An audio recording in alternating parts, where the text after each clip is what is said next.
It's beer o'clock on Real Ale Craft Beer, and I'm super excited today to bring you another Helles lager from Germany. This style of beer, probably where Pilsner was, not, I say nice and bitter, because I mean that, I love a nice bitter Pilsner, but for people who like it scaled back a little bit and they don't want that kind of raw bitterness of a Pilsner, then a Helles lager might be for you. I fell in love with this style of beer whilst I was in Germany. Never looked back. It was a hot sunny day.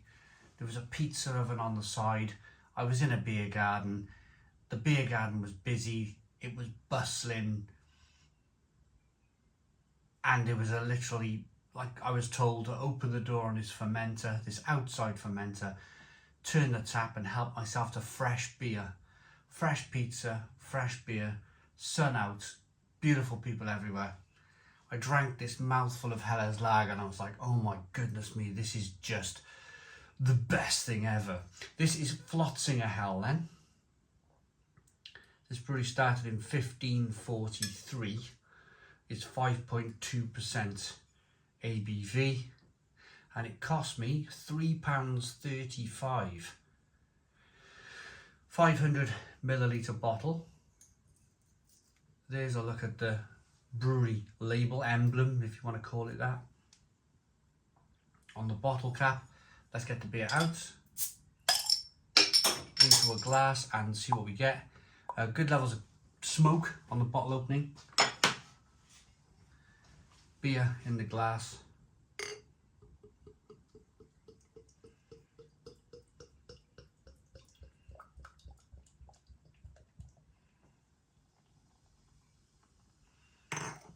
Whoa, look at this. Look at this for a Helles.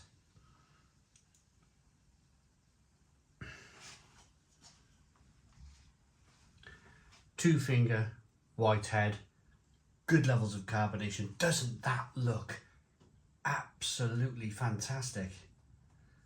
Wow, doesn't that look good?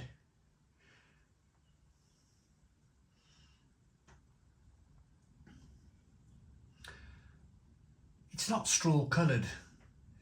It's almost like a light, very light amber coloured beer. What do we see? The ABV 5.2. That's quite interesting. That is 5.2% ABV. That's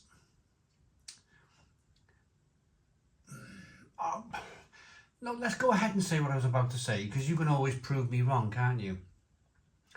I was about to say, and then I refrained from saying it, that seems a little high for a Helles, but comment in the comments box. Is it high? Is it normal? Aroma. Smells great. Absolutely great.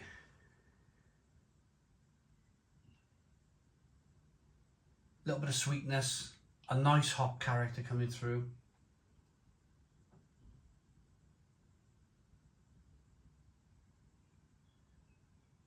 Stinging nettle, a sort of zestiness coming through too.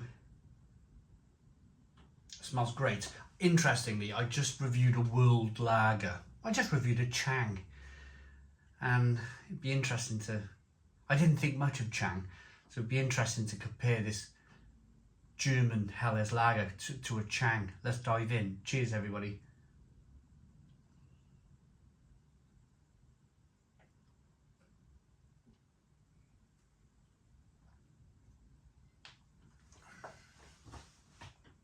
The difference is miles apart. I think every, you know, those like generic world lagers, like your Changs, like your Asahis, I think they should all be made to go to Germany and drink Pilsner and Helles lager, and just to see how it's done properly.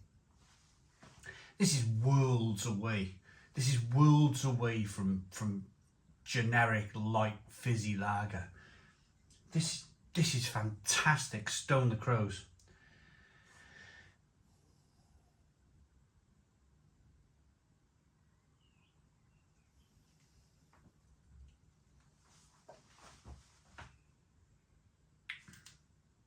Carbonation pushes the beer around the inside of the mouth, releases more of that flavour. The flavour is a crisp,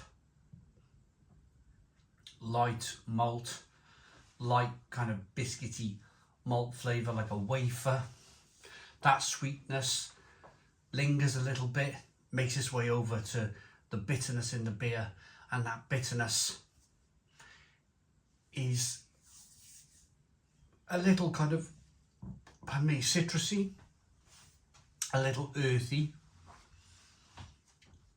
a little stinging nettle, like traditional kind of German hops being used in this beer.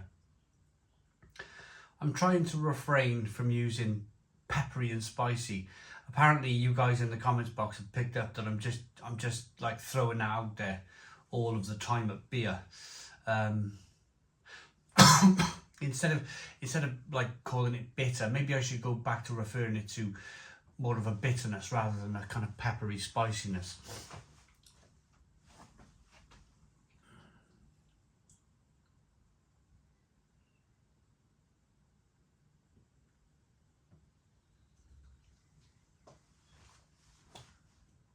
But the main facet of this beer, the main kind of thing about this beer is just its drinkability. It's just so smashable. I drank nearly half a glass in the space of, what, 5 minutes? And it's just, it's one of those beers that never really wants to leave your mouth. Or the glass never wants to be too far away from your nose or your mouth, and you know, you're whirling it round, swirling it. Look at that beer as I roll it round in the glass. Look at the quality on that beer. Absolutely fantastic. Great look, great aroma.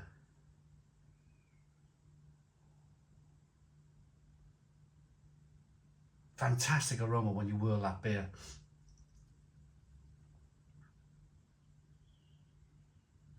Light malts, earthy bitterness.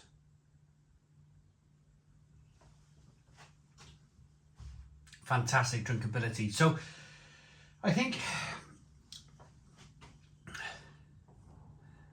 to support independent breweries, I mean, for me, it's so easy for me to go and buy Franziskaner, Erdinger, Dunkel in the supermarkets because it's so readily available. It's good beer. I really like Franziskaner. I'm a big fan of it. And the reason why I buy Franziskaner and Erdinger is because of the price, really. You can pick it up anywhere between £2 and £2.50 a bottle. That's 4 bottles for £10. That's 4 bottles for £8 if you can buy it for £2 a bottle. I buy a lot of beer in Lidl, a lot of beer in Aldi. That comes in at £1.60, £1.70 for a Weiss beer or a decent lager, Pilsner. And I think if I was in more of a position to, I would much prefer to support the independents a little bit more. And it's not that much more money really, is it? If I bought 4 bottles of this, £3.33,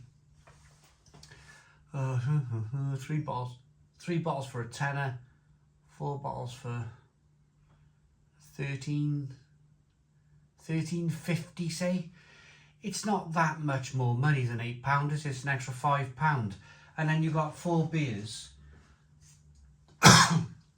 Fantastic independently brewed beer from 1543 sitting in your little kind of beer garden you've made in the garden there, and yeah, barbecues on, sausages on the barbecue, wonderful, absolutely wonderful. So I'm gonna rate this.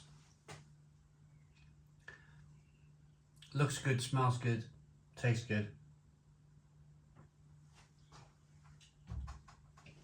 For me, it's a Stone the Crows 9 out of 10. 9 out of 10 from Real Ale Craft Beer. Please put your comments in the comments box. Subscribe to our daily beer and food reviews. Give us a big fat thumbs up. Boom. Cheers.